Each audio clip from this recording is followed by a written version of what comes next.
Good day, folks, and welcome back to the channel. A little bit of a different view for you guys today as I'm on Leaky Pete rather than the Fat Boy, but I thought I would burn through some of the old gas that's in this guy. But today we're going to talk about something that happens to quite a few of us up in the north, and that is seasonal affective disorder, or more commonly known as seasonal depression. Now, I'm not too sure how long this video will be, and it will most likely be more specific to us seasonal motorcycle riders, but I feel like I have to get this off my chest. Maybe talking about it on here will help a little. And what is seasonal depression, you might ask? It's a form of depression that happens during certain seasons of the year, most often in the fall and or winter. Symptoms can include sadness, lack of energy, loss of interest in activities, oversleeping, weight gain, and so on. It affects roughly 2 to 3% of the general population. And for some of us folks who do most of their activities in the spring and summer, like motorcycle riding, this is not a fun time of year. So this topic came up thanks to Jonathan from Rev Free Moto. You guys should check out his channel. He just got himself a Lowrider ST. Anyway, I put out a video last week on the Evolution engine. And Jonathan commented on the video and mentioned how nice things looked up here with the leaves changing colors and whatnot. And I actually replied that this is my most hated time of the year. And then he privately messaged and asked why I felt that way. Well, folks, let me tell you. As you can probably tell from the name of my channel, I live in Canada, more specifically Saskatchewan. We share a border to the south with North Dakota and Montana. Our riding season, on average, starts April and ends usually sometime in October. That gives us about 6.5 months, or sometimes even 7 in a good year. The rest of the year, we could be buried in snow. So for the time of year when we're not frozen, I obviously ride, but when it gets to this time of year, when the leaves start falling, the grass is dying, and a chill is in the air, it marks the end of riding season among other activities. It also means several months of crappy weather. It is at this time of year I really start to feel depressed, or anxious even as the season winds down. I really start to feel like there's not much to look forward to for the next, 5 months or so at least. And if I'm being honest, it almost feels like there's been a death in the family or something like that. It seems very bleak and frustrating knowing that the weather, that you can do nothing about, will keep you more or less indoors. For some folks, fall can be a beautiful time, but for me, it just plain sucks.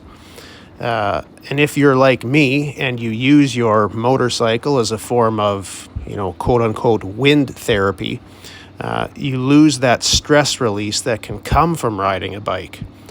Also, if you're the type of outgoing person who attends events and rides in groups, you can lose that sense of camaraderie. Now, having said all that, I don't want this to be just a depressing, woe is me type of video. Because even though I absolutely hate this time of year and I cannot stand winter, there are a couple of things that may make a bit of a silver lining in this cloud. The first is saving money.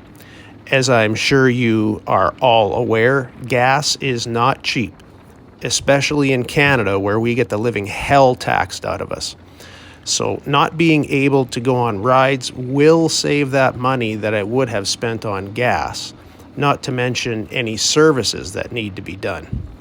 Another bit of saving money would be registration costs. Where I live here, The registration to keep the plates on my bike valid are almost double what I pay on my car. So not having to plate the bike leaves a little bit of extra money in the bank account. Now, another thing harkens back to the old saying, how can I miss you if you don't go away? Now, this is generally meant towards relationships, but in this context, I'm using it for motorcycles. I'm sure a lot of you know the feeling of not being able to ride for a while. Maybe your bike's been in the shop, maybe you have an injury, but think about how excited you get when you get the chance to get back on your bike after a layoff. For folks like me, that feeling is intensified. When it finally starts getting nice after a long winter, it's almost like the feeling you used to get on Christmas Day when you first get back out on the road. You plot your course the day before and you're excited all night just thinking about it. And only riders in my position are privy to that kind of experience. People in my shoes definitely do not take riding for granted. Now, I know what some of you are going to say. You're going to say, why don't you just move? And believe me, I have considered it, but it's not always that easy. I have a very specialized job that does not have many positions open in Canada, let alone the US. Also, there's issues with visas, fees, etc.